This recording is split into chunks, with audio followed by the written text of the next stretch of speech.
Kapwa bumaba ang trust at performance ratings ni na Pangulong Bongbong Marcos at Vice President Sara Duterte nitong third quarter ng taon, bagamat suportado pa rin ang karamihan ang bilang. Base yan sa pinakahuling tugon ng masa survey ng grupong Okta Research.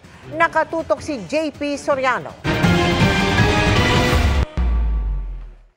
Sa inilabas na non-commissioned survey ng grupong Okta Research, parehong bumaba ang trust at performance ratings ni Pangulong Bongbong Marcos at Vice President Sara Duterte. Statistically unchanged ang tawag ng Okta, saan ito'y bahagyang pagbaba ng ratings ng Pangulo. Pero significant o kapansin-pansin daw ang pagbaba ng rating ni Duterte nitong Setyembre. Bagamat karamihan ay nagsabing tiwala pa rin sila sa Vice Presidente, pero bumaba ito sa 59%. 6 percentage points na mas mababa kumpara sa 65% noong Hulyo.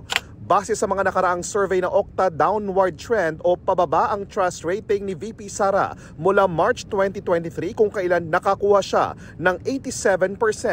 69% naman ng mga respondents ang nagsabing tiwala sila kay Pangulong Bongbong Marcos, bahagyang mas mababa kaysa sa 71% noong second quarter. Pero ayon sa Okta, pasok daw ito sa margin of error na plus-minus 3%. Karamihan din sa mga respondent ang naghayag ng pagtitiwala kina Senate President Francis Escudero sa trust rating na 67% at kay House Speaker Martin Romualdez na nakakuha ng 61%.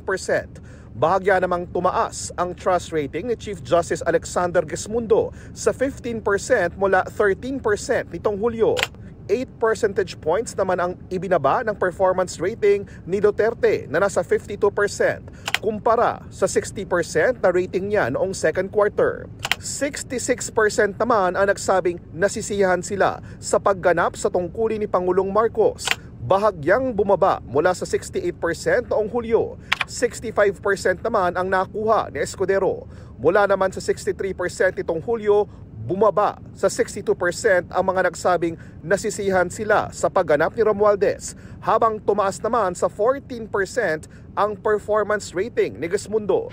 Si Escudero nagpasalamat sa tiwalang ibinibigay sa kanya at sa Senado. Patuloy daw niyang pagbubutihin ang pagsisilbi sa bayan kahit mataas o mababa man ang resulta ng survey. Sinusubukan pa naming kunin ang reaksyon ng iba pang opisyal. Para sa GMA Integrated News, JP Soriano, nakatutok 24 oras.